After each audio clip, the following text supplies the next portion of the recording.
In the name of the Father, and of the Son, and of the Holy Ghost. Amen.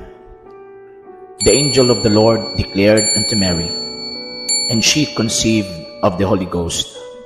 Hail Mary, full of grace, the Lord is with thee. Blessed art thou amongst women, and blessed is the fruit of thy womb, Jesus. Holy Mary, Mother of God, pray for us sinners, now and at the hour of our death. Amen. Behold, the handmaid of the Lord, be it done unto me according to thy word. Hail Mary, full of grace, the Lord is with thee. Blessed art thou amongst women, and blessed is the fruit of thy womb, Jesus. Holy Mary, Mother of God, pray for us sinners, now and at the hour of our death. Amen. And the Word was made flesh, and dwelt among us. Hail Mary, full of grace, the Lord is with thee. Blessed art thou amongst women, and blessed is the fruit of thy womb, Jesus. Holy Mary, Mother of God, pray for us sinners, now and at the hour of our death. Amen. Pray for us, O Holy Mother of God, that we may be made worthy of the promises of Christ. Let us pray. Pour forth, we beseech thee, O Lord, thy grace into our hearts, that we, to whom the incarnation of Christ, your Son, was made known by the message of an angel, made by his passion and cross, be brought to the glory of his resurrection, through the same Christ our Lord. Amen. Let us pray for our Sovereign Pontiff, Pope Francis. Thou art Peter, and upon this rock I will build my church. Let us pray. O God, the Shepherd and Guide of all the faithful, look with favor on thy servant Francisco, whom thou hast been pleased to place as pastor over thy church. Grant him, we entreat thee, to help by word and example those over whom he rules, so that together with the flock entrusted to him, he may reach eternal life. Through Christ our Lord. Amen. Our Father, who art in heaven, hallowed be thy name. Thy kingdom come, thy will be done on earth as it is in heaven. Give us this day our daily bread, and forgive us our trespasses, as we forgive those who trespass against us. And lead us not into temptation, but deliver us from evil. Amen. Hail Mary, full of grace, the Lord is with thee. Blessed art thou amongst women, and blessed is the fruit of thy womb, Jesus. Holy Mary, Mother of God, pray for us sinners, now and at the hour of our death. Amen. O Mary, conceived without sin, pray for us who have recourse to thee, and for all who do not have recourse, especially the Masons, and all those recommended to thee. Amen. Saint Joseph, pray for us. Saint Michael the Archangel, pray for us. Saint Athanasius, pray for us. Saint Pius X, pray for us. In the name of the Father, and of the Son, and of the Holy Ghost. Amen.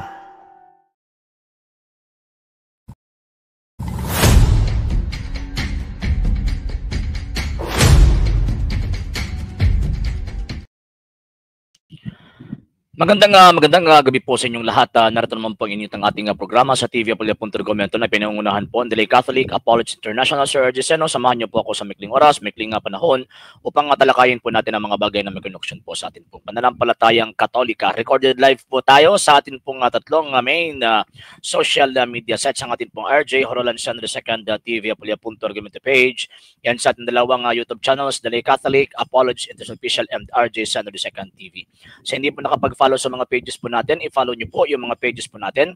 RJ Horolan San II TV Apolya.Argumento page, Kuya Apologist TV page, and RJ's Vlog 2022. And pwede rin po kayo mag-send po dyan ng Facebook stars. And also, sa atin po mga channels, hindi po nakapag-subscribe, subscribe po ninyo yung mga channels natin, Delay Catholic, Apologist International Official, RJ San II TV, Kuya Apologist TV, and Barrio Kawayan Religious Forum. And pwede rin po kayo mag-send po dyan ng super stickers, super chats, and super thanks. And magpapasalamat po muna po ako sa mga kapatid pati mga Katoliko na always po tumutulong at sumusuporta sa programa po natin sa pamamagitan po nila Sir Noli Medallion Family, Sir and Mrs. Ronald Descalier in Family, Sir Romeo Enodion Family, Sir Robert Avila in Family, Sir Michael Roger Oyen Family, Sir Kiblat and family, Sir Denjo Sibilias and the family, Sir Topica Limit and family, Ma'am Bertan Lapera and family, Sir Jonard Ali and family, Sir Raymond Solis and family, Sir Jerry Minglana and family, Sir Ray, Ma'am Sheng Hernani and family, Sir Jocelyn Salaman and family, Sir Joe Vilasi and family, Captain Bungabong and family, Sir Jopit Sian Amorte and family, Sir Rebel Silyaka and family, Ma'am Carmen Sita Abilin and family, Sir King Bias and family,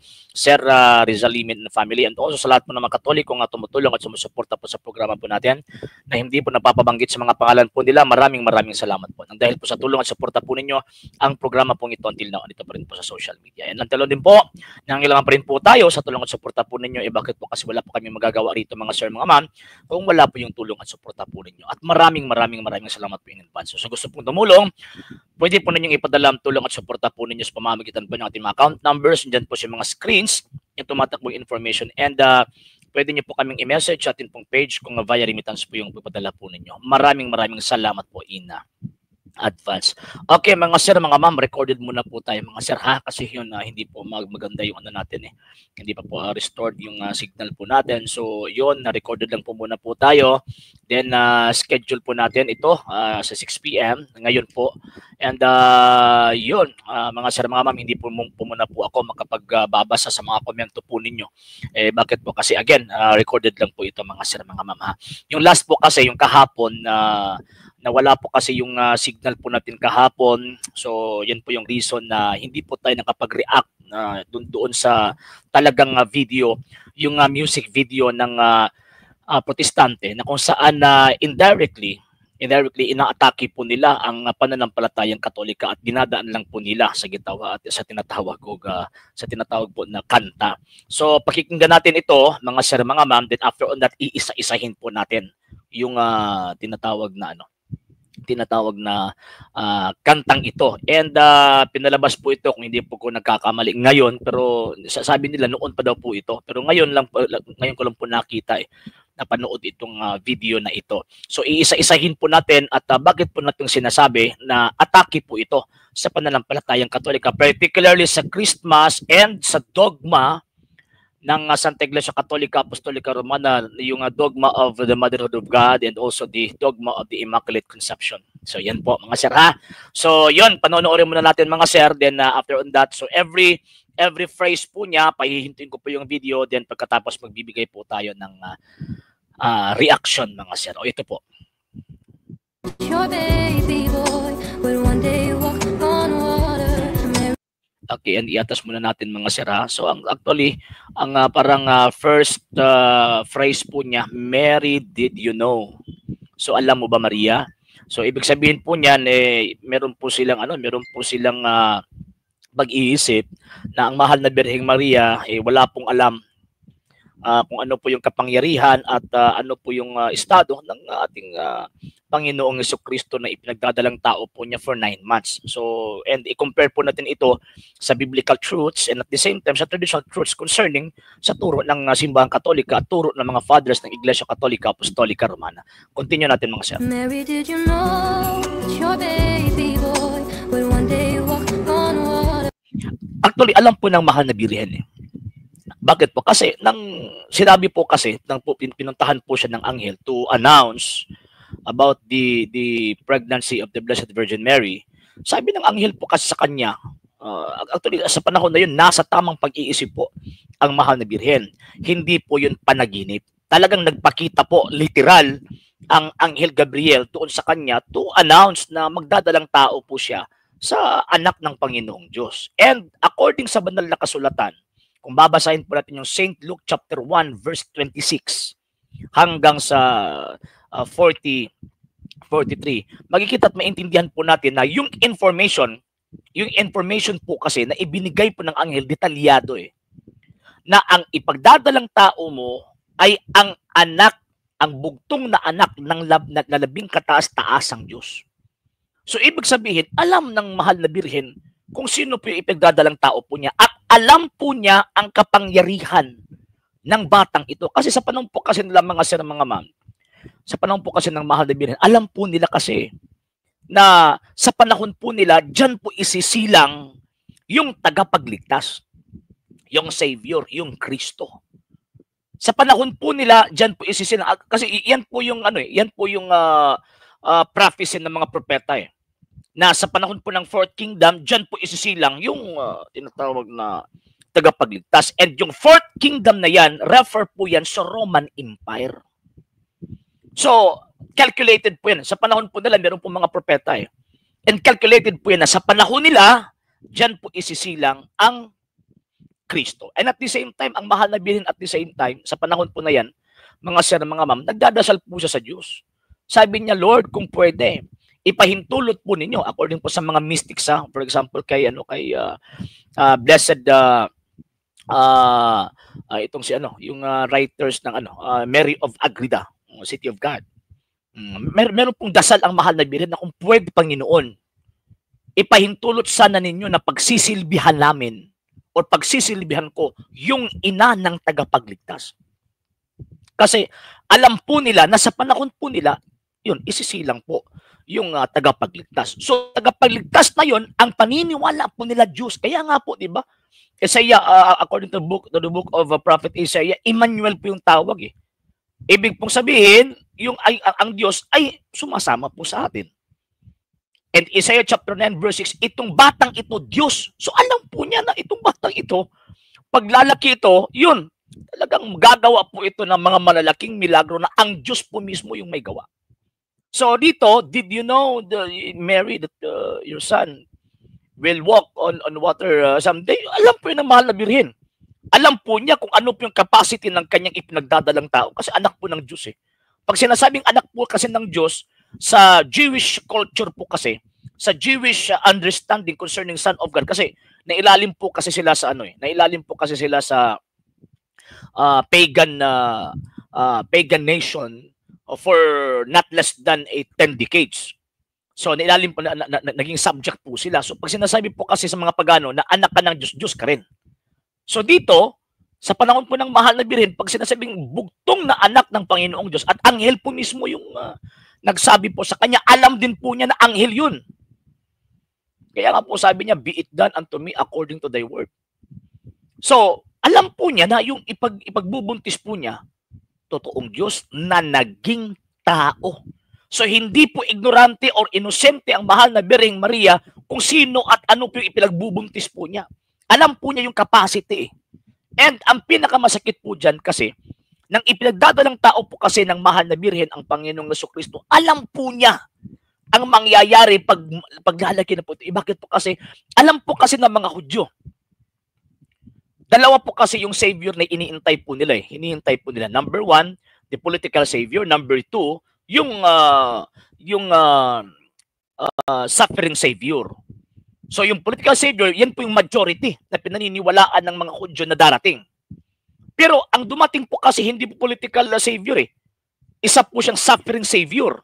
So alam ng mahal na Birhen na ang batang ito, magsasuffer po ito sa darating na panahon. So kaya nga, di ba, meron po tayong fiesta ng The Seven Sorrows of the Blessed Virgin Mary. Bakit po? Kasi isa po yan eh. Nang iniluwal po niya ang batang ito, alam po niya na itong batang ito, kahit nagsaya po yung lahat ng mga tao sa buong mundo na isinilang po siya, alam po niya na mamamatay ito sa darating na panahon o sa darating na tamang panahon. Yan po. So alam po ng mahal na Birhen, hindi po ignorant at innocent ang mahal na Birhen na hindi niya alam yung mangyayari sa kanyang anak. Mary, did you know that your baby boy would save our sons and daughters? Did you know? Yes! Alam po yan ng mahal na Birhen na yung ipinagdadalang tao po niya, Diyos. And according sa mga mystics, for example, the Blessed, the Venerable Mary of Agreda, alam po niya kasi pinagsisilbihan po siya ng mga anghel eh.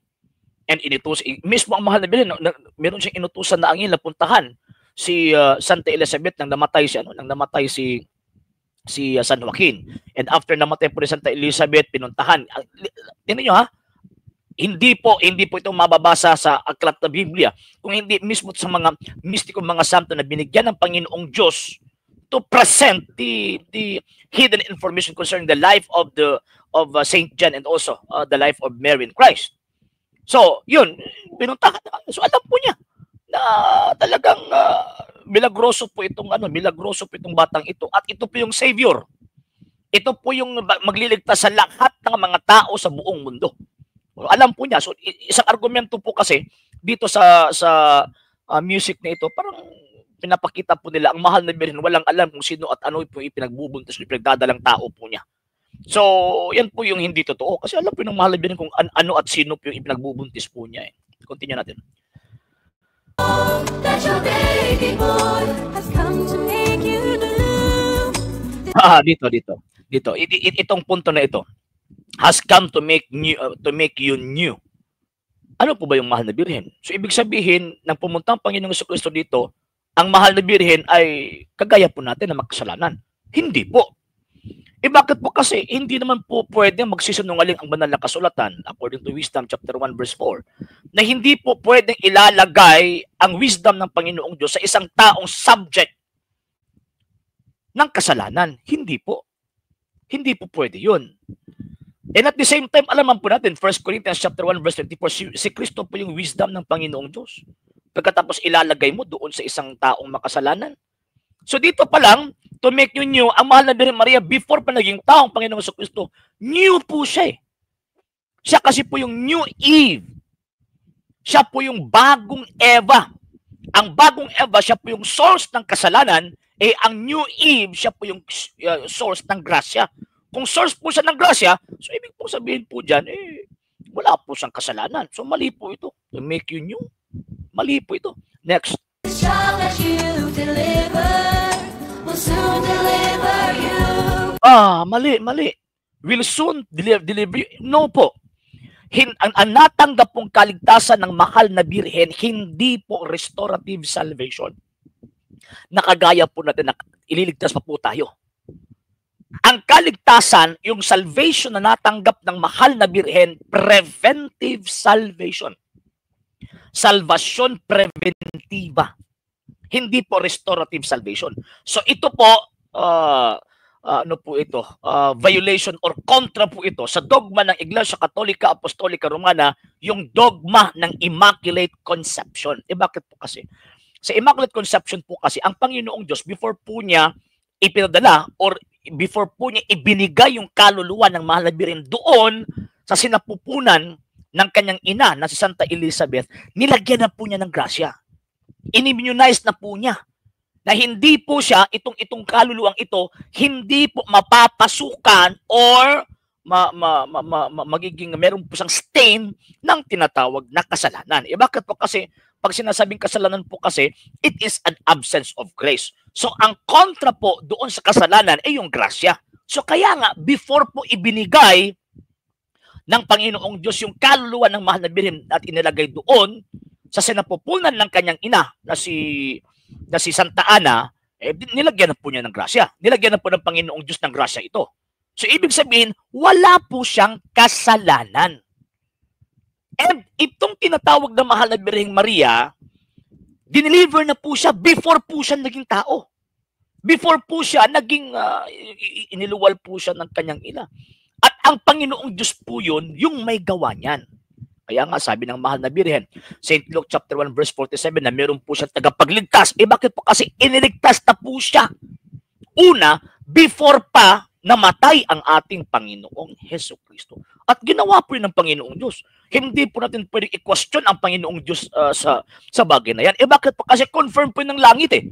Kaya nga na nagpakita ang Anghel Gabriel doon sa mahal na Birhen. Sabi niya, Hail, full of grace. Bakit po full of grace yung sinabi po niya? Bakit? Kasi itong babaeng ito, walang kasalanan. So, sinasabi, so di ba deliver you? Ay, mali. Mali po yan. Isa po yung implied presentation of heresy. So, kawawa itong mga batang ito, ginagamit po para pagtuturo ng mga bagay na mali. Okay, so continue natin. Mary, did you know that your baby boy will give sight to a blind man? Mary, did you know that your baby boy will calm the storm with his hand? Did you know? Yes po. Tama po. And alam po yun ng mahal na Birhen. Bakit po? Kasi Diyos po siya. Kaya nga po na before po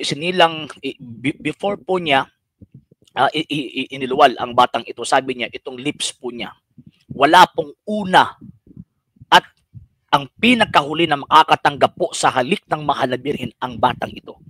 ang Panginoong Jesucristo. Bakit po? Kasi alam po niya na Diyos po ito eh.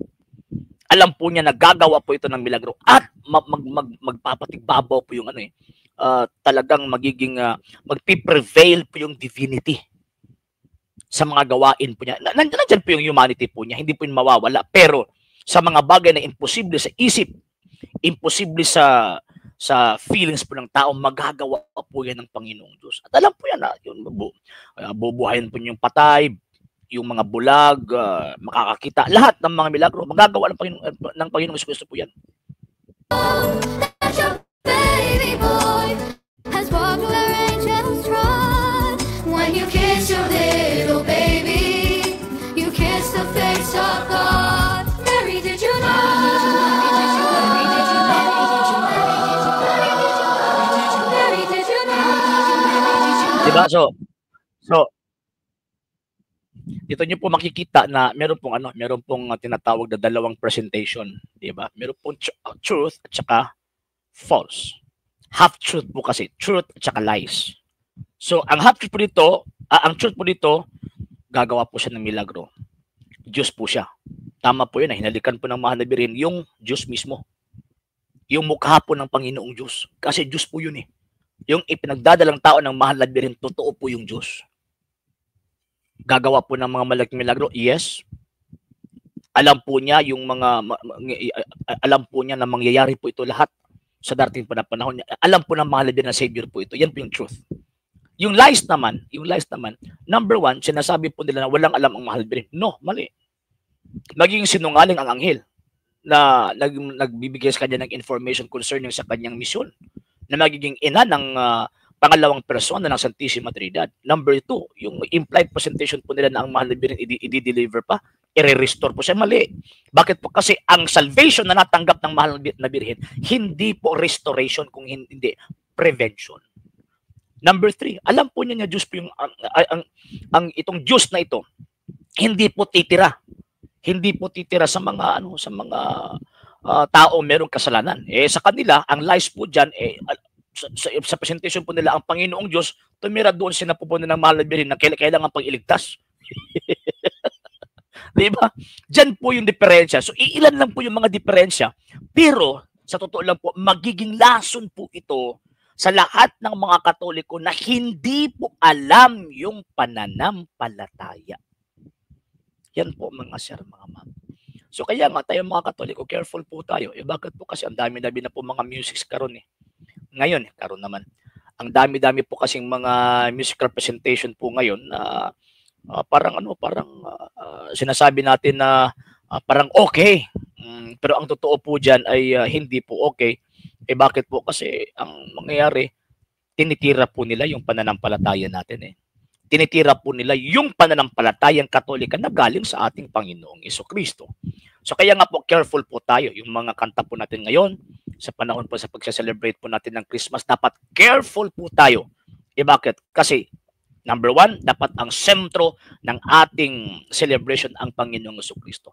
Kung ang sentro po natin, yung mga Protestante, ang sentro po natin, yung sarili po natin, hindi po yan yung aral Kristiyano. Number two, dapat tayong mga Katoliko, siyempre kung kakanta po tayo, dapat in honor in worship sa ating Panginoong Jesucristo and in honor po sa mahal na Birheng Maria na siyang ginamit ng Panginoong Diyos na maging tao po siya. And siyempre in honor din po kay Saint Joseph na siya po yung pinakaunang depensor sa ating Panginoong Jesucristo. So, yan po mga sir. So, careful po tayo. Kasi talagang itong mga ginagamit po ng demonyo, gumagawa po siya ng mga bagay, paano po nila aatakihin yung pananampalatayang Katoliko. Paano po nila titirahin yung pananampalatayang Katoliko para meron po mga tao na hindi po maniniwala. So careful po tayo mga sir, mga ma'am. Bakit po? Kasi pag oras po na yung sinasabi po natin na hindi po magiging umalin lang po tayo, talagang maiimpyerno po yung kaluluwa po natin. Maiimpyerno po yung kaluluwa po natin. Break po muna po tayo mga sir. Sa hindi pa po nakapag-follow sa mga pages po natin, i-follow nyo po yung mga pages po natin, RJ Horolanciano II, The TV Apolya Punto Argumento page, Kuya Apologies TV page, and RJ's Vlog 2022. And pwede rin po kayo mag-send po dyan ng Facebook stars. And also, sa ating po mga channels, sa hindi po nakapag-subscribe, subscribe po ninyo yung mga channels natin, Dalay Catholic, Apologies International Official, RJ Santo II TV, Kuya Apologies TV, and Barrio Kawayan Religious Forum. And pwede rin po kayo mag-send po dyan ng super sticker, super chats, and super thanks. And maraming salamat po sa mga kapatid at mga Katoliko na ulis pong tumutulong sa programa po natin. Maraming salamat po. Nang dahil po sa tulong at suporta po ninyo, ang programa pong ito, until now, andito pa rin po sa social media. And until now din po, nangangailangan pa rin po tayo sa tulong at suporta po ninyo dahil wala po kami magagawa rito mga sir, mga ma'am, kung wala po yung tulong at suporta po ninyo. Sa gusto pong tumulong, sa gusto pong sumuporta, pwede po ninyong ipadala ang tulong at suporta po ninyo sa pamamagitan po ng ating mga account numbers dyan po sa ating pong screen. And pwede nyo po kaming i-message sa ating pong page kung via remittance po yung papadala po ninyo. Maraming salamat po in advance. Okay, so balik po tayo mga sir, mga ma'am sa program po natin. So binigyan po natin ito ng reaksyon para at least makita at mapanood po ninyo na kung makarinig po kayo ng tugtog na ito or yung music na ito, ay huwag niyo pong pakinggan. Bakit po? Kasi malalason po yung pananampalataya po natin. Okay, so yan lang po muna, and pasensya na po, hindi ko po mabasa yung mga comments po ninyo kasi naka-record lang po tayo eh. And pasensya na po kasi yung signal po natin na wala pa po eh. Okay, so recorded and uploaded video lang po ito mga sir, mga ma'am. Okay, so yun, inumpisahan po natin itong programang ito sa pamamagitan po ng dasal. Tatapusin po natin ang programang ito sa pamamagitan din po ng dasal. In nomine Patri et Filii et Spiritui Sancti. Amen. Ave Maria, gratia, pen Dominus tecum, benedicta in mulieribus et benedictus fructus ventris tui, Iesus. Sancta Maria, Mater Dei, ora pro nobis peccatoribus, nunc et in hora mortis nostri. Amen. O Mary, conceived without sin, pray for us who have recourse to thee, and for all that have recourse to the special Masons and all those recommended to thee. Amen. Eternal rest grant to them, O Lord, and let your perpetual light shine upon them. May they rest in peace. Amen. In nomine Patri et Filii et Spiritui Sancti. Amen. Sa pangalan po na buong persa ng TV Apollo.com na pinangunahan po ng Dalay Catholic, Apologies International, sa mga kasamahan ko po sila sa lahat ng mga tuloy ko sumusubaybay tumutulong at sumusuporta sa programa po natin. Ito po yung lingkod at kapatid sa pananampalatayang Katolika, Sir RJ. Siya, pansamantala magpapalam po siya magsasabi. Iglesia Sir Revire at Fidean Katolikam Defendere. Magandang gabi po sa inyo lahat. Ave Maria, Viva Cristo Rey.